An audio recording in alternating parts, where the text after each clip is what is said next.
This is the end, beautiful friend. This is the end, my only friend, the end of our elaborate plans, the end of everything that stands, the end. No safety or surprise, the end. I'll never look into your eyes again.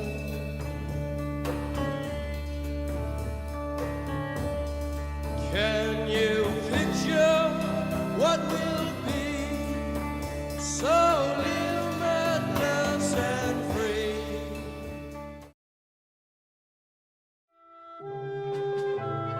Սույն դրամայի գործողությունը, որ հարյուրավոր տեսարանների ու դժոխային պարունակների միջով է անցնում, նույնքան անհնարին, մասնատված է ու անհերոս, ինչ եւ ամենը, որ կատարվեց այն ժամանակ։ Ինչ վերաբերում է հումորին, ապա այն ինքնահանդիմանությունն է նրա, ով չխենթացավ այն մտքից, որ առանց առողջ բանականությունը կորցնելու պարտավոր էր զգում իրեն վկայել այդ ժամանակների մասին։ Կարլ Կրաուս, Մարդկության վերջին օրերը։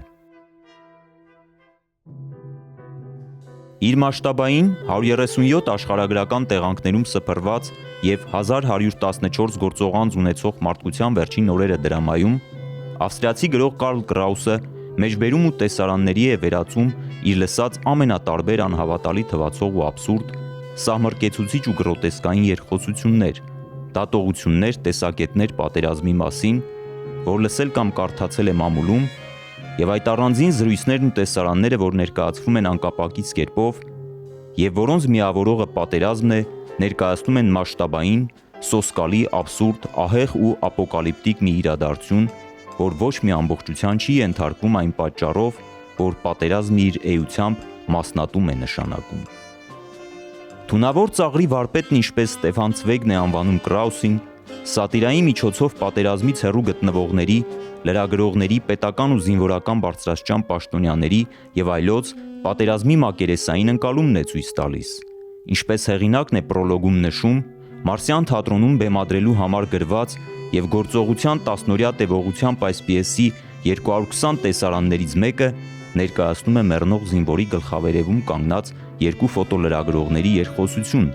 որոնց միակ մտահոգությունը մեռնող զինվոր լուսանկարելն է։ Վերջինս աղերսում է նրանց վիրակապել իրեն, իսկ ֆոտոլրագրողներն ի պատասխան մահամերձի աղերսի խնդրում են նրան տպավորիչ լուսանկար ստանալու համար մահվան պաթոսն արտահայտող դեմք ու կեցվածք ընդունել։ Դա էլ իհարկե մեռնող զինվորի կողմից է մնում անպատասխան,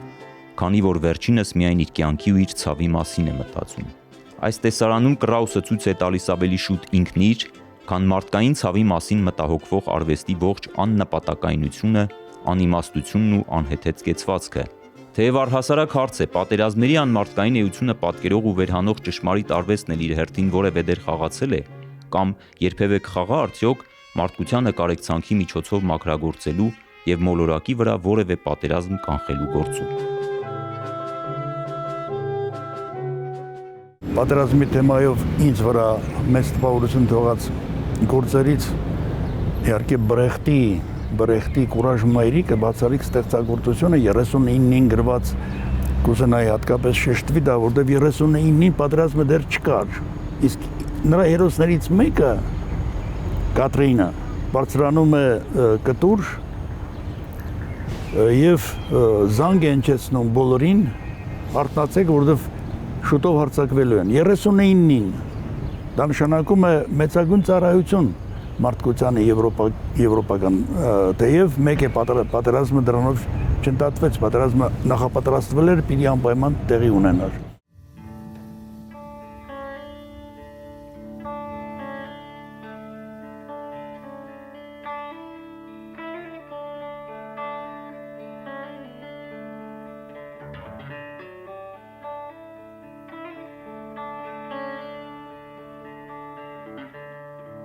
Այստեղ Համաշխարհային պատերազմական լուսանկարչության մեջ ամենահայտնի լուսանկարներից մեկն է վիետնամական պատերազմում վիետնամցի ամերիկացի լուսանկարիչ Քիմ Պուչը նկարել է այս պահը, որ երբ վիետնամական գյուղից փախչում են երեխաները, նաև զինվորականները, այստեղ նապալմ ռումբի հրդեհային ռումբի կիրառում է եղել եւ չնայած լուսանկարում չի երևում, բայց երեխան ինքը մերկ է, որովհետև այրվող հագուստները հանել է վրայից, պատրել է եւ ամբողջությամբ մեջքը այրված է։ Տպավորությունն է, որ երեխան սարսափից է այստեղ աղաղակում, բայց իրականում նաեւ ֆիզիկական շատ ուժեղ ցավ է ինքը այս պահին զգում եւ կան լուսանկարներ, որ իրեն մեջքով են ցույց տալիս եւ այդ ամբողջ այրվածքները երևում են։ Երեխան անմիջապես տեղափոխվել է պես ԱՄՆ եւ այս լուսանկարը շատ մեծ արձագանք է ամերիկյան հասարակության մեջ գտել, նպաստելով հակապատերազմական տրամադրությունների զարգացմանը եւ ասում են, որ այս լուսանկարը իսկապես մեծ նշանակություն ունի այդ պատերազմի հանգուցալուծման, գործում, ինչ որ դադարեցման, պատերազմի դադարեցման։ Այդ լուսանկարչությունը երբեմն այդպիսի ազդեցություն թողել է։ Մեկ ուրիշ պիես հիշեմ Բեռնարդ Շոուի ուրեմն բանը, որ տունը, որտեղ ջարդվում են սրտերը, նավի մեջ ողջ մարդկություն, մոդելը մարդկության։ Եվ դա առաջին աշխարհային պատերազմի տպավորությունները ստեղծված մի հրաշալի պիես է, որը նա անվանում է Չեխովյան պիես անպայման։ Եվ բաները հերոսները կարծես այնքան քաոսային, այնքան ապականված հասարակության մի պատկեր ենք մենք տեսնում, հերոսներից մեկը երկուսը ասում են ինչ Երանի բան է, օդով անցնում են բաները, ռմբակոծիչները, ինչ որ մի ռումբ ընկնի եւ մենք ընդհանրապես վերանանք։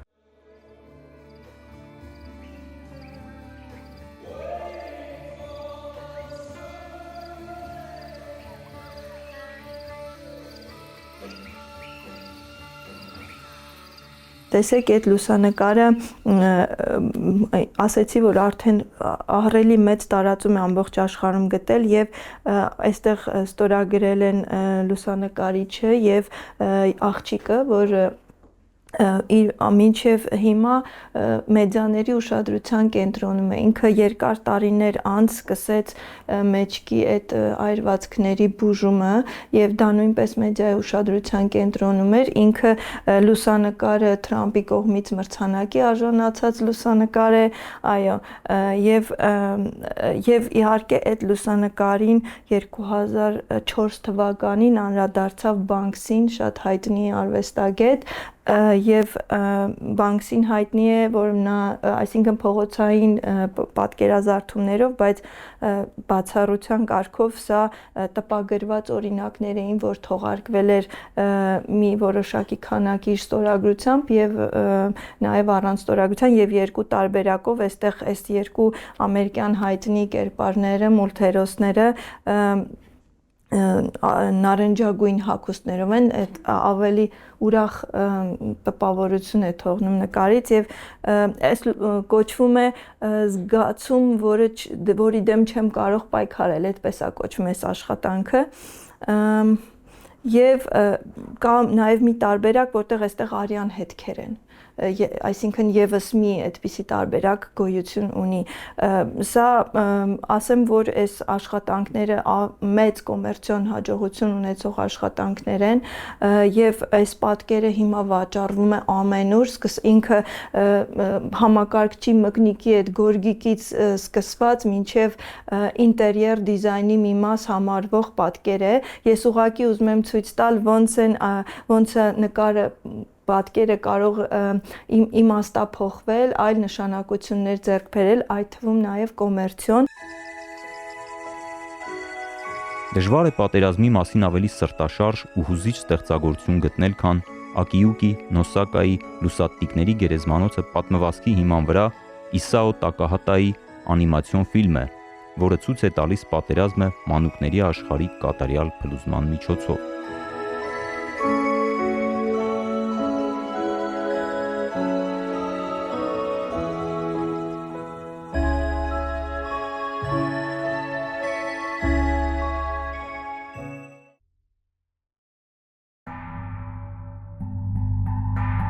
Ճապոնացի գրող Սյոհեյ Օոկայի «Կրակներ հարթավայրում» վեպը պատմում է Ֆիլիպինյան կղզիներից մեկում ամերիկացիների դեմ կռվող ճապոնական զորքի թոքախտով հիվանդ մի զինվորի մասին, որը հոսպիտալիզացվում,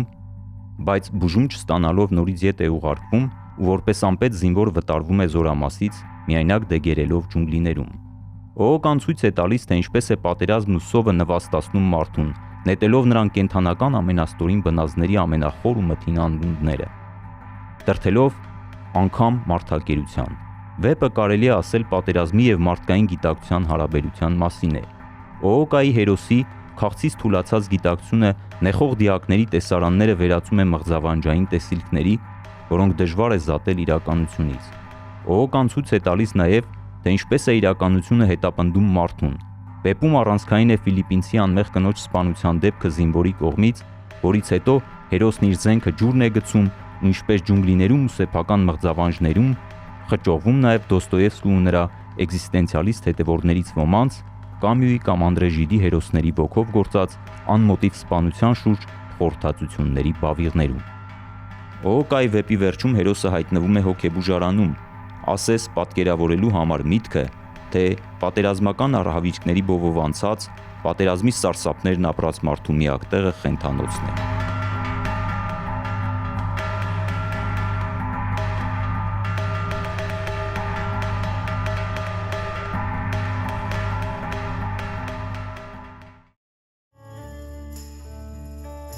This is the end. Արվեստը պատերազմներին որպես քարոզչության միջոց ըստ էության ծառայել է վաղուց,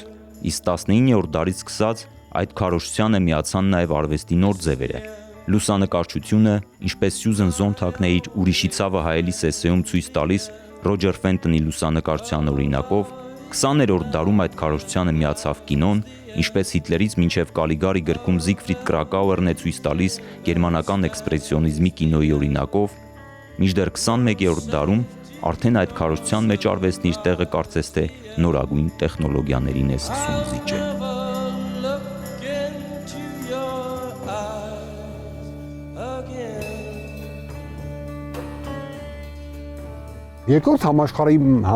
պատերազմի պարագան չափազանց այլ է, հա, գրականության անդրադարձի առումով, չափազանց այլ, որովհետև արդեն գործ ունեինք թեկուզ մոտ 20 տարվա, բայց ամեն դեպքում հսկա այդ խորհրդային միության հետ, որտեղ գաղափարականությունը, քարոզչականությունը գիտես ինչ լուրջ հիմքերի վրա էր դրված, եւ բնականաբար դա պետք է օգտագործվեր նաև պատերազմի դեպքում, եթե օրինակ մեր գրականության երևումները պատերազմական, այսպես նույնիսկ քրոնոլոգիական ինչ-որ ձևերով նայենք, կտեսնենք ինչքան նախապատրաստված էին։ Տես, պատերազմին նվիրված առաջին բանաստեղծությունը, ռազմակոչ, գրել է Ավետիք Իսահակյանը, հա, գիտեք քնում են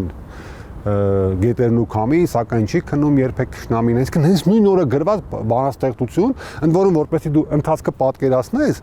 վերջին բանաստեղծությունն էլ պատերազմի ավարտի, էլի գրեց Ավետիք Իսահակյանը, կոչվում է Մեծ հաղթանակի օրը, մեր սուրը փառքով դրեցինք Պատյան, դες ինչքան մտածված է, ընդ որում ուզեիր առաջին համաշխարհային պատերազմի ժամանակ օրինակ կարող էր ռազմակոչը գրել ենթադրենք Գառնիկ Քալաշյանը, հա, բայց ինքը չուներ համակարգ, չուներ համակարգ, չգիտեր ում համար է գրում, իր ձայնը ժողովրդին էր ուղղված լինելու, հայ ժողովրդին, բայց խորհրդային շրջանում արդեն երկրորդ համաշխարհային պատերազմի ժամանակ մենք գործ ունենք արդեն մեր հսկա կայսրության հետ, հա, որտեղ ընտրված էր ցեով պետք է գրի Ավետիք Իսահակյանը, չէր գրի Գուրգեն Մահարին, թեպետ նա աքսորում էր այդ ժամանակ, լավ, նույնիսկ այդ ժամանակվա աշուղ-մաշուղները չէին գրի, որ շատ տարածված էր, ազդեցիկության համար պետք է առաջինը գրեր Ավետիք Իսահակյանը։ Երկրորդ կարևոր կտորը, տես մենք բազմաթիվ այդպես երիտասարդ տղաներ ունեցանք, որ գնացին ռազմաճակատ, հա, Թաթուլ Հուրյանը, էլի շատ բանաստեղծներ, որոնք այնտեղ գրեցին ընտի ռազմաճակատային բանաստեղծներ, հետո Համո Սահյանը միացավ իրենց, Վահագն Դավթյանը, Հրաչյա Հովհաննիսյանը, որոնք ռազմաճակատային շատ տպավորիչ բանաստեղծություններ են գրել, հա, կամ Գեգամ Սարյանը այստեղից արձագանքեց Թռչեի մտքով տուն այդ բանաստեղծությամբ, շատ են այդ առումով, բայց այստեղ էլ ծրագրված որոշակի միտում կար, դες ինչ էր անում խորհրդային միությունը, օրինակ մենք այդ շրջանում ունենք տասնյակ ակնարկներ Վախթանգ Անանյանից, Դերենիկ Դեմիրճյանից, պատերազմական, այդ տարիքով մարդուն Դերենիկ Դեմիրճյանից համազգեստը հագցրել էին, ուղարկել էին ինչ-որ տեղեր այդ թիկունքին մոտ իհարկե, բան որ սա ակնարկներ գրի խորհրդային զինվորի, հա, այդ փառապանց բաների մասին, ոնց են իրանք դիմագրավում ասենք նացիստներին։ Եվ մեր մյուս ավագագույն գրողները այդ process-ին մասնակցել են, Ստեփան Զորյանը, մյուսները եւ այլն եւ այլն։ Երկրորդ համաշխարհային պատերազմի ժամանակ ռուս մեծ գրող Անդրեյ Պլատոնովը Կրասնայա Զվիզդա թերթի զինվորական թղթակիցն էր։ Պլատոնովը բազմաթիվ պատմվածքներ ու ակնարկներ է նվիրել պատերազմին, պատկերելով ինչպես ռազմաճակատային իրադարձությունները, այնպես էլ թիկունքի կյանքը։ Նրա պատմվածքներից շատերը զերծ չեն խորհրդային գրականության հայրենասիրության ու հերոսականության պաթոսից, բայց հանճարեղ Պլատոնովը ավելի քան 20-րդ դարի որևէ այլ գրող թափանցում է մարդու ներաշխարհի անճանաչելի թվացող խորքերն ու հուզում հատկապես մանկական ներաշխարհի իր զննումներով։ Իր պատմվածքներում Պլատոնովը ցույց է տալիս նաև, թե ինչպես է պատերազմը խեղում մանկական հոգիները։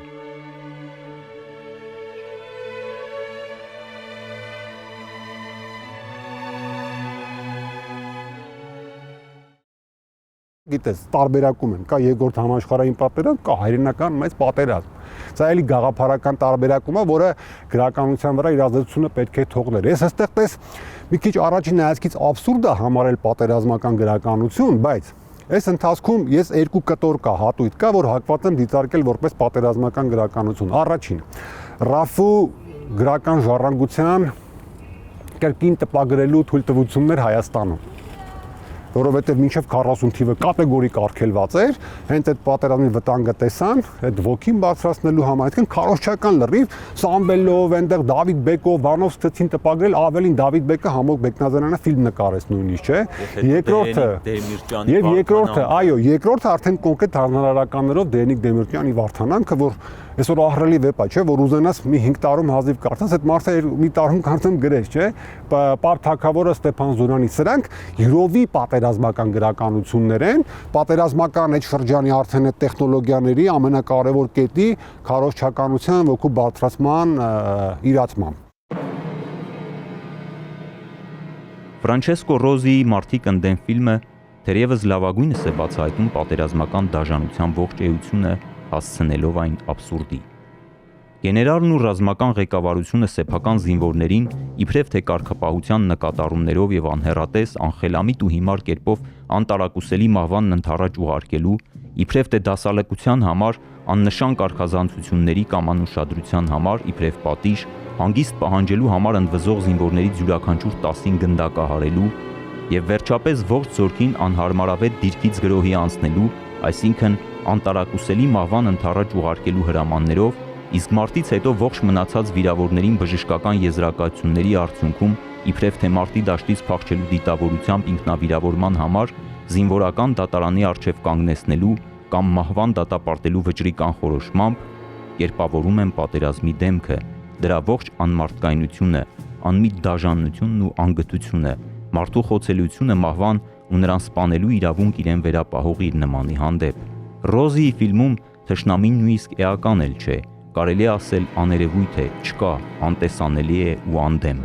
Իտալական զորքը ոչնչանում է իր իսկ հրամանատարության կողմից, եւ այս կերպ ռեժիսորը պատերազմը վերածում է երկիմաստ փոխաբերության, մի կողմից քաղաքական, այն իմաստով, որ ապաշնոր ղեկավարության պատճառով ազգերը կարող են կործանել իրենց, մյուս կողմից պատերազմը վերածելով առհասարակ մետաֆիզիկական սպառնալիքի։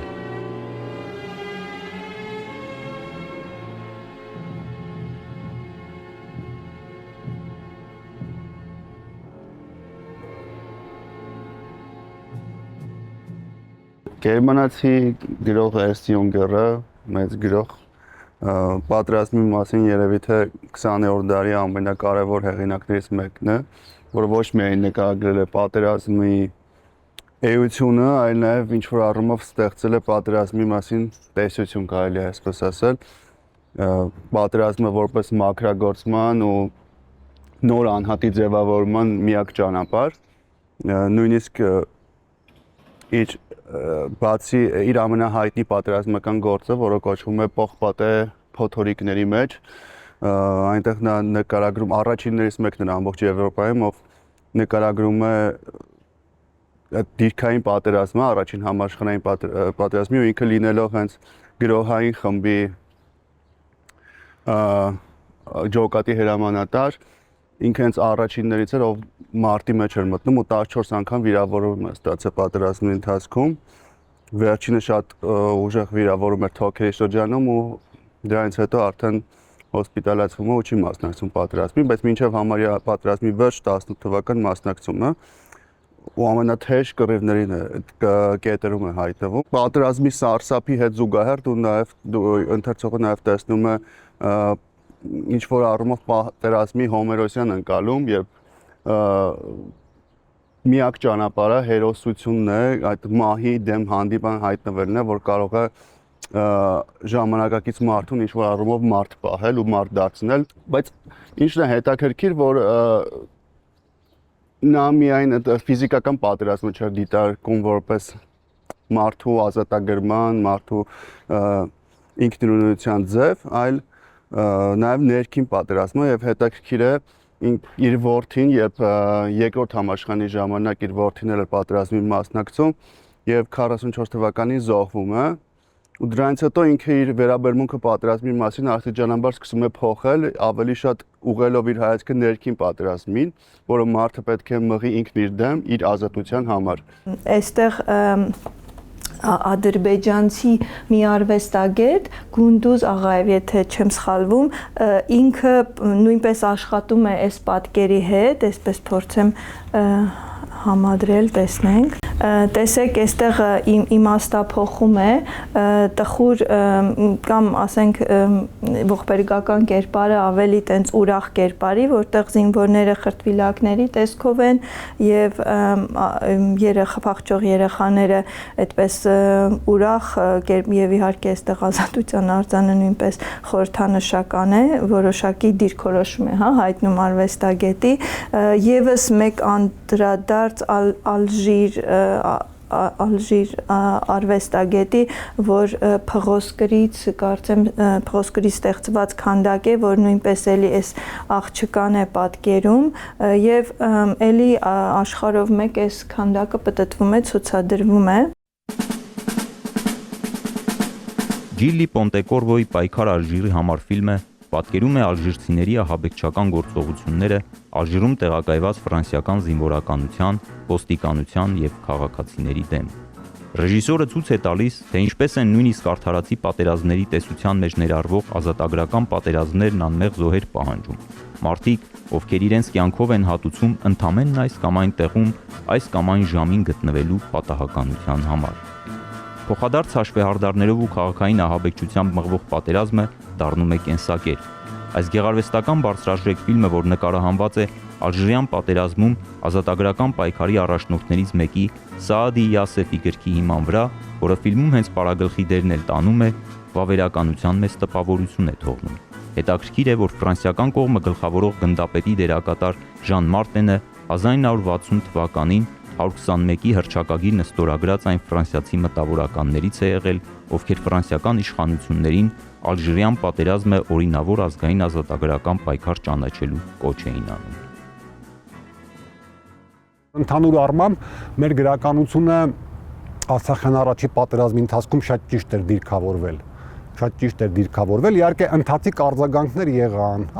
ակնարկներ գրվում էին մարտի դաշտից, ռեպորտաժներ, բայց այստեղ ինչն եմ կարևորում, պատերազմին անդրադարձման տեսանկյունից 90-ականների մեր գրականությունը մշտապես եղել է ճիշտ ժանրային ձևերի մեջ, ճիշտ ժանրային, այսինքն ընթացիկ է,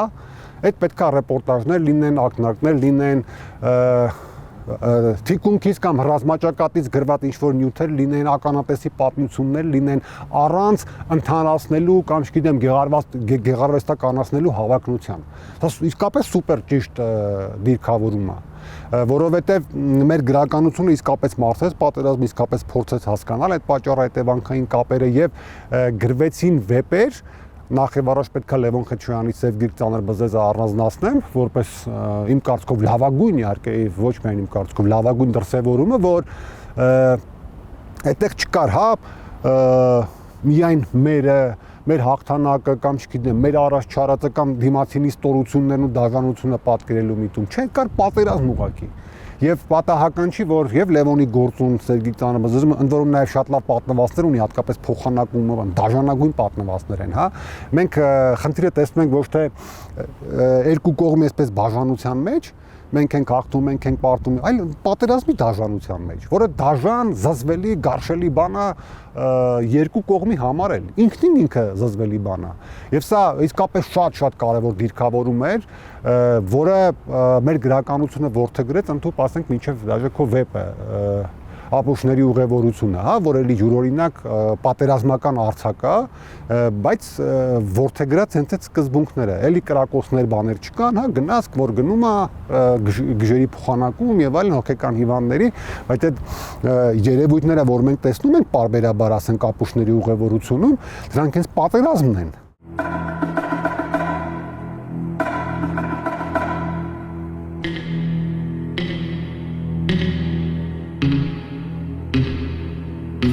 Պիեր Գիոտայի գերեզման 500,000 զինվորի համար պերճախոս վերնագրով աղմկահարույց վեպը, որ Միշել Ֆուկոն համարում էր նախորդ դարաշրջանի կարևորագույն գրքերից մեկը, պատերազմի մասին ամենաանողոք տեքստերից է թերևս։ Գիոտան անձամբ մասնակցել է ալժիրյան 1954-1962 թվականների պատերազմին ու խնդիր դրել ասես իր առջև ապացուցել, թե պատերազմի մասին կարելի է գրել միայն ու միայն նողկանք առաջացնելով պատերազմի հանդեպ։ Վեպը լի է դաժան ու անողոք, նատուրալիստական, լուսանկարչական ճշտության պատկերներով։ Պատերազմական լուսանկարչությունը, եթե տեսողական ցնցում է ժամանակին առաջացրել եւ կատարել է իր գործառույթը, սոցիալական, քաղաքական այդ թվում, ժամանակի ընթացքում ձեռք է բերում բազում այլ նշանակություններ, որոնք խոշոր առումով փորձում են պահել կապը հիմնական առաջնային ասելիքի հետ, բայց բազմաթիվ այլ նշանակություններ են ձեռք բերում եւ խոշոր առումով մեզ ավելի ու ավելի են սովորեցնում, որ ցանկացած պատկեր, վերարտադրելի պատկեր կարող է դառնալ արվեստի գործ, կարող է դառնալ կոմերցիոն հաջողություն, կարող է հեռանալ իր քաղաքական նշանակությունից կամ պահպանելով քաղաքական լիցքը, ավելի վաճառելի դառնալ եւ խոշոր առումով ցավոք նմանատիպ պատկերները այլևս դադարում են մեր վրա այդ շոկային, հա, ցնցումային ազդեցությունները թողնել, նաեւ այս որոշակի կոմերցիոն շրջանառության պատճառով։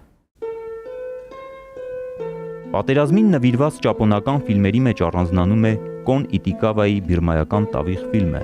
Բիրմայում գտնվող ճապոնացիների դասակն իմանում է, որ պատերազմն ավարտվել է, Ճապոնիան պարտություն է կրել ու իրենք արդեն թշնամական հողում են գտնվում։ Բրիտանացիների կողմից Բիրմայում գտնվող ճապոնական զորամասերից մեկին հանձնվելու առաջարկով դասակից մեկը տավիղ նվագող Միցուշիման ուղարկվում է բանակցության, բայց ճապոնական զորամասը հրաժարվում է հանձնվել եւ բոլորը զոհվում են, բացի Միցուշիմայից, որ պատերազմի իրական դեմքը պատերազմից հետո է տեսնում միայն։ Ճապոնացիների քայքայված դիակույտերի տեսքով։ Նրանք այնքան շատ են, որ Միցուշիման լռության երթում է տալիս, որոշում դառնալ բուդդայական վանական եւ չվերադառնալ հայրենիք ու իր հայրենակիցների դիերը հանձնել հողին։ Իր դասակի ընկերներին հանդիպելով անգամ չճանաչելու է տալիս ու անարձագանք է թողնում նրանց կանչերը։ Լռում է եւ ամբողջ ֆիլմի ընթացքում անջնջելի մի տպավորություն ստեղծում, թե Միցուշիման իրականում մեռած է եւ դասակն իր մահացած ընկերոջն է կանչում ու փորձում տուն տանել։ Կոն Իտիկավայի ֆիլմի հեռավոր արձագանքը կարելի է գտնել Ակիրա Կուրոսավայի Երազներ ֆիլմի թունելը նովելում, որում պատերազմից տուն դարձող դասակի զինվորներն իրենց հրամանատարից պարզում են, որ իրականում իրենք մեռած են եւ զոհվել են հրամանատարի սխալի պատճառով։ Հրամանատարից նրանք ետդարձ կատարելու հրաման են ստանում ու նորից մտնում թունել։ Կուրոսավայի այս սրտաշարժ էգզիստենցիալիստական կինոնովելը առաջ է քաշում նաև մարդու պատասխանատվության մոտիվը մարդկության առջև։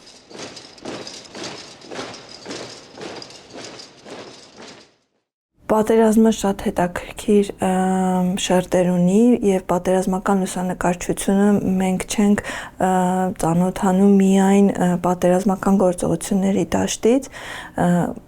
մի հետաքրքիր բացահայտում եղավ 2003 թվականին, երբ ամերիկյան հասարակությունը ամսագրերում ավելշուտ թերթերում տեսավ Իրաքի Աբու Ղարիբ բանդում տանջանքի չարչարանքի ենթարկված բանտարկյալների լուսանկարները եւ դրանց ֆոնին ժպտացող ամերիկացիներ, այդ բանդը ամերիկյան կառավարման տակ գտնվող բանտեր Իրաքյան պատերազմի շրջանում, Բաղդադում եւ այդ լուսանկարները ցնցող ազդեցություն թողեցին ամբողջ աշխարհում եւ առաջին հերթին ամերիկյան հասարակությունում, որովհետեւ այդ լուսանկարներում պատկերված կառավարիչները բանկի կամ ուղղակի աշխատակիցներ, որոնք ամերիկացիներ էին ազգությամբ, իրենք կանգնեցին հասարակական դատաստանի առջև, որովհետև իրենք ոչ միայն ընդունել էին եւ ղեկավարել էին եւ մասնակից էին եղել այդ բանտարկյալների տանջանքներին, այլ նաեւ դրանք զբաղվել էին դրանց փաստագրմամբ եւ կային որոշ լուսանկարներ, որտեղ նրանք այսպես բութ մատը տնկած եւ ժպիտով լուսանկարվել են դիակների հետ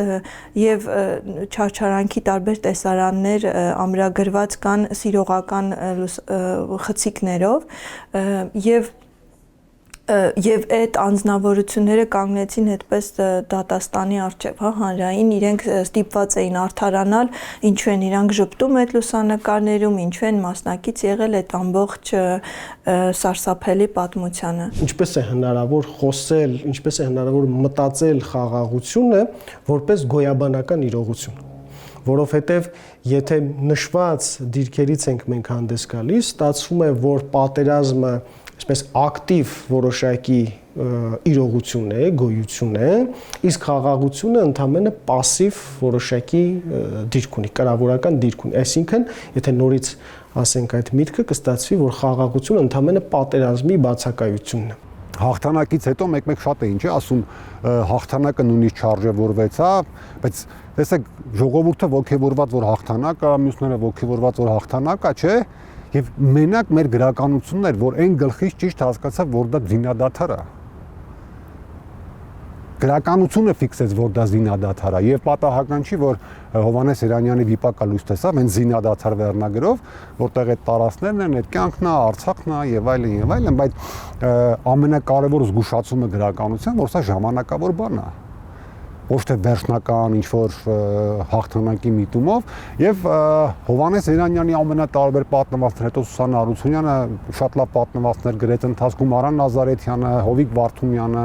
ունեն հրաշալի գործեր ունեն, որոնք այդ պատերազմի թեման շատ կարևոր ընթանացումներով առանձնացնում են։ Ես որ այսպես գնահատեմ, ես ամենաշատը գոհ եմ մեր 90-ականների պատերազմական անդրադարձներից, որտեղ այդտեղ խնդիրները շատ լուրջ դրվեցին եւ դարձան ոչ թե պատերազմի մասին գրականություն կոպիտ ասած, այլ այն միտումը, որը համաշխարհային գրականությունը դեռ 20-30-ականներից ворցեգրել է։ Անկամ պատերազմի մասին գրականությունը պետք է լինի ընդդեմ պատերազմի, էլի, որպեսզի պատերազմներ չլինեն։ Եթե մյուս կողմից էլ նայենք այդ պատերազմների պատճառաբանվածության հիմնավորվածությանը, կտեսնենք մի այսպես պարադոքսալ կամ պարադոքսալ թվացող առնվազն մի իրողություն, որ պատերազմները կարծես թե տեղի են ունենում հանուն խաղաղության։ Այսինքն բոլոր պատերազմների իմաստը ի վերջո խաղաղության հասնելն է։ Ընդհանրապես փոխվում են ընդգրկումները եւ փոխվում են չափերը, թե ինչ կարգի միավոր է խոսում, ինչ կարգի խաղաղության համար։ Այսինքն նկատի ունեմ, երբ որ օրինակ հասնում է նրան, որ մի գերտերություն խոսում է ամբողջ աշխարհում խաղաղության հասնելու պահանջի եւ անհրաժեշտության համար եւ դրա համար օրինակ տեղի ունենում համաշխարհային կոչվող պատերազմներ, որպեսզի ի վերջո գոյություն ունենա համաշխարհային խաղաղություն։ Եվ նույնիսկ բանակների տրամաբանությունը կարծես թե նույնիսկ որոնք այսպես պարադոքսալ բան կա նաև այս տրամաբանությունը շարունակելով բանակի գոյության մեջ բանակը ռազմականացված միավոր է, որի իմաստը ժամանակակից պայմանում խաղաղությունն է, այսինքն դու ռազմականացվում ես խաղաղ լինելու համար, որովհետև վաղուց արդեն պատերազմները դադարել են թագավորների միջև ինչ-որ պայքարներ լինելու, ինչ-որ տարածքներ ինքնանպատակ գրավելու համար, այլ ամբողջը այսպես պատտվում է հենց ուժերի հավասարակշռության տրամաբանության մեջ եւ հետեւաբար այսպես որոշակիորեն փակ շրջան է ստեղծվում։ 44-օրյա պատերազմը շատ արագ դարձավ գրականություն զարմանալիորեն, շատ արագ դարձավ, ընդ որում կարծեմ 5 թե 6-րդ տոներ արդեն վեպեր էին գրվում, ընդհանրացակ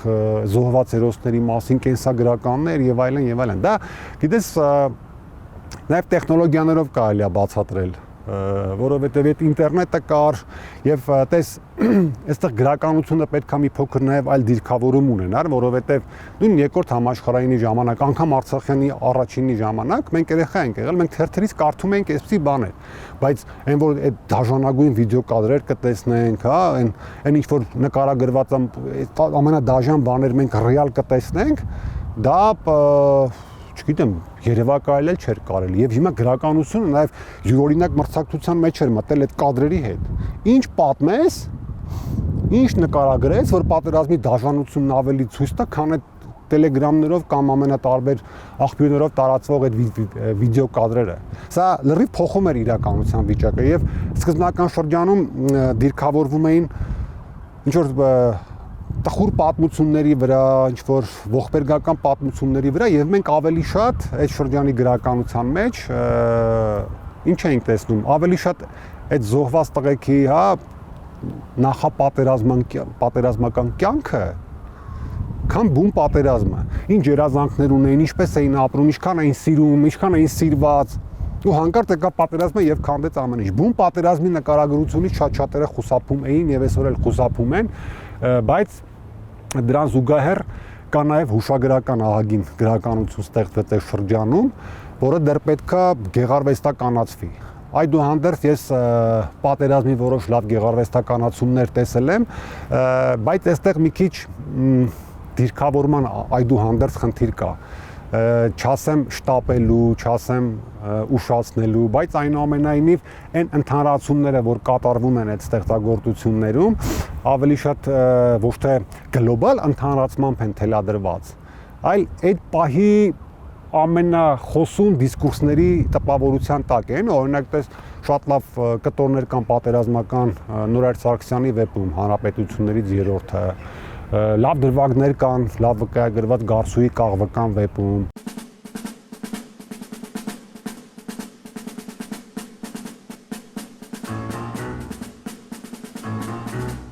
Պոետական արձագանքները մի փոքր ավելի վերաբերմունքային տեսանկյունից եւ վերջության տեսանկյունից ավելի սթափ ստացվեցին, ասենք Գեմաֆին Գասպարյանի Պարտության պատմություն գիրքը, հա, բայց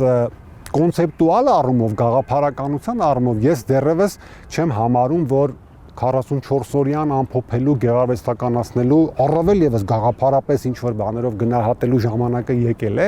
որովհետեւ ինչքան էլ բարձր գնահատեմ նույն Գեմաֆինի գիրքը եւ ընդհանրապես տարբեր անդրադարձներ այդ թեմային,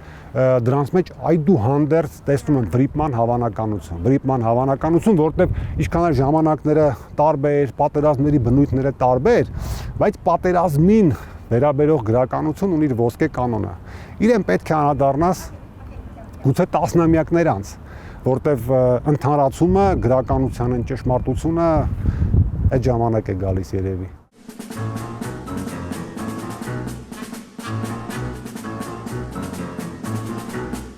Գնալ դեպի անտառ, այդպես է կոչվում իր այդ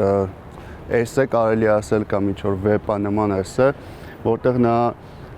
անտառը համեմատում է ազատության հետ, իսկ մարդու հեռացումը անտառ ինքը չի բացատրում այն Հենրիխ Թորոյի տրամաբանությամբ, այսինքն գնալ եւ մենակ ապրել, այլ ինքդ քո ներսում գտնել քո սեփական անտառը, որը քեզ առօրյա այդ քաղաքական կամ գաղափարախոսական տարբեր այդ հոսանքներից հեռու կպահի եւ դու ինքդ քո մեջ կգտնես այդ անկախությունը, ազատությունը։ Դա հետո վերաճում է անարխի գաղափարին, անարխը որպես մարդ, որը էլի համակարգի մեջ թեկուզ լինելով տարբեր ինքը իրեն պահում է որպես անհատ, որպես ինքնիրուն մարդ ու ինքը սա շատ նման է հենց Յունգերի անձնական փորձին, որովհետև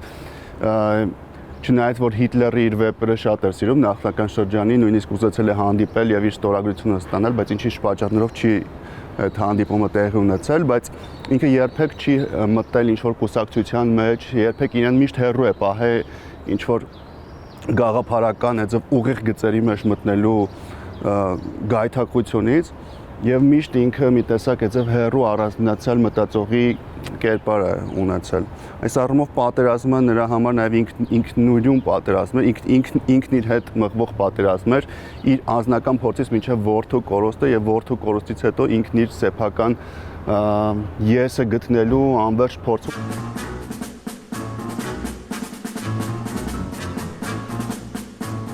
Մեր գրականությունը մի յուրահատուկ այսպես ջիղ ունի, էլի, երբ որ մեր ժողովուրդը հայտնվում է աղետների մեջ, ծանր պարտությունների մեջ, հա, եւ այլն, մեր գրականությունը սկսում է ծաղկել։ Իրականում ես սահմանել էի, որ պարզապես մեր գրականությունը ունակ չի երջանկության մասին գրել, հաջողության մասին գրել, հաղթանակի մասին գրել, ինքը պարտություն եւ վատ վիճակներ սիրող երևույթ է մեր գրականությունը։ Եթե գրականության պատմության ամբողջ ընթացքը նայենք, պատերազմ կոչված երևույթը նոր անվանումները առաջին սերնդի պատերազմներ, երկրորդ սերնդի պատերազմներ, ես չգիտեմ 5-րդ սերնդի պատերազմի մասին է խոսքը գնում, այսինքն մենք կարծես հետևում ենք, կարծես մարդկային միտքը, կառուցվածքները, եկեղեցի, ուրեմն լուսավորական համակարգ, չգիտեմ, դպրոցներ եւ այլն անզոր են ինչ որ բան անելու, մեղմելու համար եւ դրա իմաստը չկա էլ, որովհետեւ պատերազմը շատ երկիմաստ բան է։ Պատերազմը կարող է ահավոր սարսափելի հետևանքներ ունենալ, բայց պատերազմը միաժամանակ իր հետ բերում է, ինչպես ասեմ, վիթխարի նորություններ, օրինակ մեր Տրան Ռասելը փիլիսոփան ասում է ես արթնացա պատերազմից։ Դա բառից բուն իմաստով եւ տնտեսական եւ առողջապահական, գիտական բազմաթիվ նորություններ է բերում պատերազմը։ Դա նշանակում է անհատի եւ ազգային, այսպես ուժերի, այսպես փորձություն, քննություն, որից ուժեղները դուրս են գալիս, հաղթանակով թույլերը կործանվում են։ Կարծես հաստատվում է կենսաբանական կամ բնական օրենքը։ Ըստ 19-րդ դարի ռուս ականավոր փիլիսոփա Վլադիմիր Սոլովյովի պատերազմները տանում են միավորումների։ Այդպես ցեղերը միավորվելով դարձել են ազգեր, ի վերջո կարելի է նկատել, որ Եվրոպան միավորվեց երկու համաշխարհային պատերազմների արդյունքում։ Գուցե պատերազմները միավորման ու գլոբալիզացման են տանում մարդկությանը, բայց Կարլ Յասպերսն է նախազգուշացնում, թե որոշ պրիմիտիվ ազգեր, որ հեշտությամբ են յուրացնում ու կիրառում տեխնիկան, ահեղ սպառնալիք կներկայացնեն ստեղծարար ոգի ունեցող ազգերի համար, իսկ մարդիկ ընդդեմ մարդկության ժողովածուի տեխնիկան եւ մեղքը հոդվածում Գաբրիել Մարսելը գրում է. Պատերազմի արդարացման կամ դրանում թեկուզ որոշակի ոգեղեն արժեք տեսնելու ինչ փորձեր էլ արված լինեն նախկինում, հարկ է իտրիտուր հանուրի հայտարարել, որ պատերազմն իր ներկայիս ձևով մեղսագործություն է, եւ միևնույն ժամանակ չենք կարող չընդունել, որ ժամանակակից պատերազմը տեխնիկների գործ է։ Մի կողմից այն հատկանշվում է առանց տարիքի ու սեռի խտրության մարդկանց մի ամբողջ պոպուլյացիայի ոչնչացման հնարավորությամբ, մյուս կողմից նրանով, որ այն ահեղ զինատեսակներով ու իրենց լաբորատորիաների բունկերներից օպերացիաներ ղեկավարող անձանց փոքր շրջանակի կողմից է վարվում։ Այսպես թե այնպես, պատերազմի եւ տեխնիկայի ճակատագիրն այսուհետ անքակտելիորեն կապված են։ Հետևաբար կարելի է պնդել, որ ներկայիս դարաշրջանում այնինչ տեխնիկական հնարավորությունների զորեղացմանն է նպաստում, պատերազմը ել ավելի կործանարար դարձնելուն է միտված, միևնույն ժամանակ ուղղորդելուն, որ այն պարզապես մարդ տեսակի ինքնասպանության միջոցը դառնա։